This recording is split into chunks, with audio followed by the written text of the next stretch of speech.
yakugaya. And for some reason, now resting amuko, but she's back in the music industry. So I decided abere co-host yange ngampuba tugenda bama uli tugayita naye, but Tash is going to be joining us tomorrow. She's not feeling okay. Yabadde ku travel trip yabadde ko yamukozesa but she's back. Tugenda bana. But ndine beautiful Azawi. Zawi. Sorry, no, it is Zawi. Zawedde. Yes. Kakati, yes, Zawedde. Ye Azawi. Ubemba dejagala kubuuza.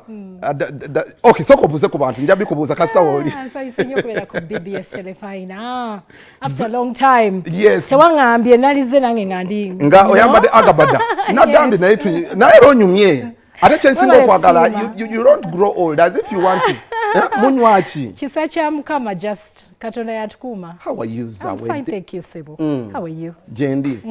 Erinnya lyo dina kubeera nze nali nkuyita Zawi era Azawi we yajja. I've always had a problem nansonyiwa. No. Azawi and Zawi. Zawi band, your band is Zawi. Ya band ye Zawi band. Naye ekirungi Azawi. Yamanya nti Zawi band eri registered ndasobola. Kosa the same name chovala songs hapa ni yachusa nemwita Azawi naye yali azenga Zawi then netu nga abantu netunyumya mwao and they were understanding ne bamuchusa ne bamuyita Azawi ne bandekera Zawi. Okay, yes. Kale beti tugenda kutandika tulina omukyala Azawi bwe tugenda okubanga naye lwakuba sikyagala kweyita Zawi kuba linnya lya bandi Zawi band Chilinga mwami Moses matovo kweyita Afrigo. Yes. So kati erinnya lya Zawi band naliwa band. Zawi band ye kati ye kosa Zawi lwakuba abantu abamu bakyampita Zawi. Nze kati nakomyewo nga Sarah Zawedde omuyimbi wammwe. Band nesooka ngissa wali band. Kale kati Zawedde. Naye lwakuba abantu abamu bagamba eryo linnya lya mulombe. Kale kankusonyiwe leero mpita Zawi. Bena akulaba. Pozo ba weddira ki? Nedi abasinga bamanyide mufumbe. Era tukirekawo nga bwe kiri. Zawedde lyali lya mwami. Ate Zawedde liba lyamu. Eryo linnya lya bakyala.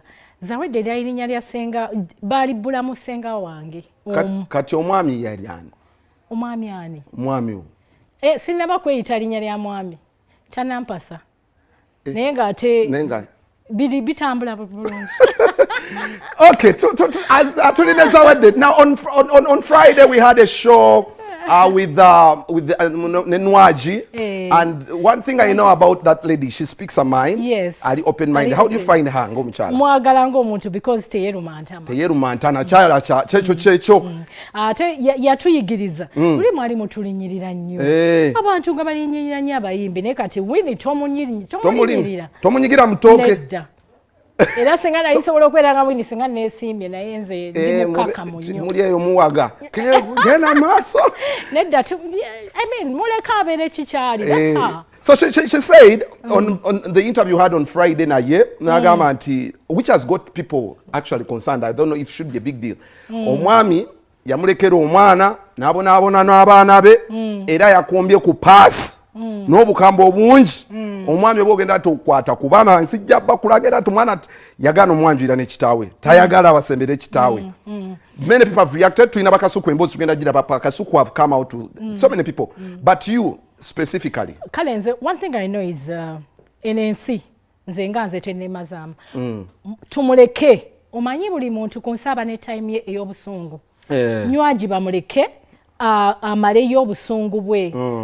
Nawe Jackson manyeli abantu abali bakoze ekibi pastor wona gamba sonyiwa. Yes. Bagamba forgive and forget. Yes. Naye kizibu. Yes. Winnie Nwagi tumuleke kubongo omuntu yenna asoyirira omwana tasana kusonyiwa. Yeah. Tumuleke amaleyo obusungu bwe with time. Oli taata mwana wenze mmanyi ajja musonyiwa. With the time really? Yes, with time omwana ajja kutuuka ekiseera demanding I want to see daddy. Yagambye ajja mulaga taata omulala. Tajja kikola Winnie tajja kikola. Akyogeza busungu essaawa zino naye tajja kukwata mwana we mu taata mulala. I know. Nze ng'omukazi nkimanyi because nze mmanyi nti obusungu obusinga tubujja ku mutima ne twogera essaawa eyo. Omuntu muyinza okuyomba essaawa eyo n'oyogera ebintu bingi nnyo n'ogamba nze siridde ffenna bintu bitutuuseeko abantu n'ogamba oyo omuntu saagala kulaba waayise but with time ogenda ne weebuulira n'ogamba anyway byansi kati Winnie tajja kusonyiwa. Do you feel she'll get time? She will forgive. Are you sure? I know. Winnie si ye muntu nti asinga obubi ku nsi nti alina omutima omubi ffenna tusobya naye yennyini yali asobezaako omuntu ne bamusonyiwa kino kinene nnyo naye kimulekere akituulemu nze manya ajja kumusonyiwa with time. Ayinza n'obutamusonyiwa naye ajja mulaga because at some point omwana olina omulaga kitaawe at some point olina omulaga at some point yes because already omusajja afunye punishment emala he has had enough punishment ng'omanye okujjako akaana kali beautiful kawala kati kafuuse kati kansonga exactly omusajja ajja kwegayirira paka era bajja kumala bamulaga omwana we era social media in-laws mugende mpola muyinza okuswala enkyanga ate baddinga nze mbirabye wano tulina abaagalana bangi ku social media bediritinze Instagram obiki ogenda bange enkya baddiringanya katoka twabe bakasuku they have a platform nabo they reacted and yeah, we want to see this reaction. Zawed muwulidde zawi nekijja kugwa. Nze bonsanga singa nalayiro nti tali mulaba. Mukwano nze ya musindika era abatajja mulaba. Ne kata apparently ne bontwala mu court nja kuleka kubye bonna abe court kubanga tebaaliyo nga nkola ki mambo naabona naye. Wana Uganda nja kufana omuntu nze omuntu yena ankubireko essimu nga ngamba kuwange. If the father and mother disagreed and the father did nothing about the child should not be used as a pawn. Taata talina kajja mu nsawo. Tamanyi na mwana bw'asula, tamanyi bw'alya, tamanyi kyakola. Maama akibadde mbwogu era agamba muwala we, I'm your father, I'm your mother. Ekyo tekiribaawo. Ate oli yabula. Tewasoma biology. Namutwala leka. Ye yeezaalamu. Bwe tutuuka ku byensi, is nobody. He's an absent father. N'omusajja ayinza ovaayo n'aga tebampa chance erabirira mwana. Ate n'omukazi naye najja n'ensonga ze. But I think Nwagi was a bit harsh. Why I think she was a bit harsh? Mu public domain omwana nga akula. Because we don't know the story. Story is okumala nevaayo nga Nwagi ye yalina obuzibu. Obanga omusajja at the time naye yali yeeyabuki bweyiiya naye kati ng'obusobozi yabufuna. Kati omwana story of course ajja GPD. Omusajja omanye ekyagwawo. Last week byafuluma ng'omusajja yakola embaga. Kali Nwagi fitina yemutte yembaga. Bw'oba tosobola kulabira mwana gwazaala eri ojja wa sente zikola embaga n'owasa omukazi omulala. You're just a sperm donor. You're nobody. Hata baba nga bamuganda olaba omwana anaamulabirira atya nga tamulaba. Yakola wa apiiru. Ebisajjasajja byano bifuuse ekizibu. Ate ebyo biwolereza.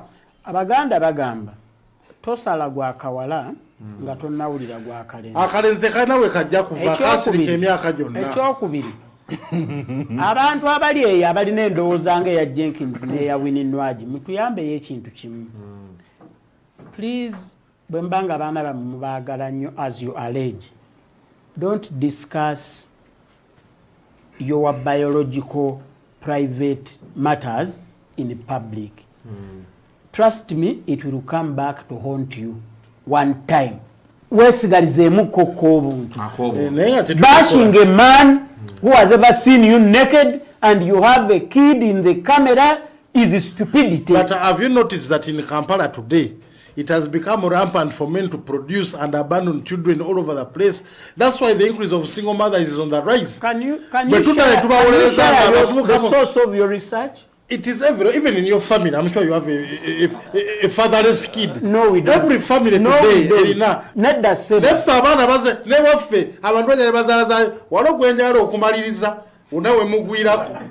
Yazala mwani. Bamanyira baganda bange naye oyo naye nyina ayinza okubaala ba. You will see me.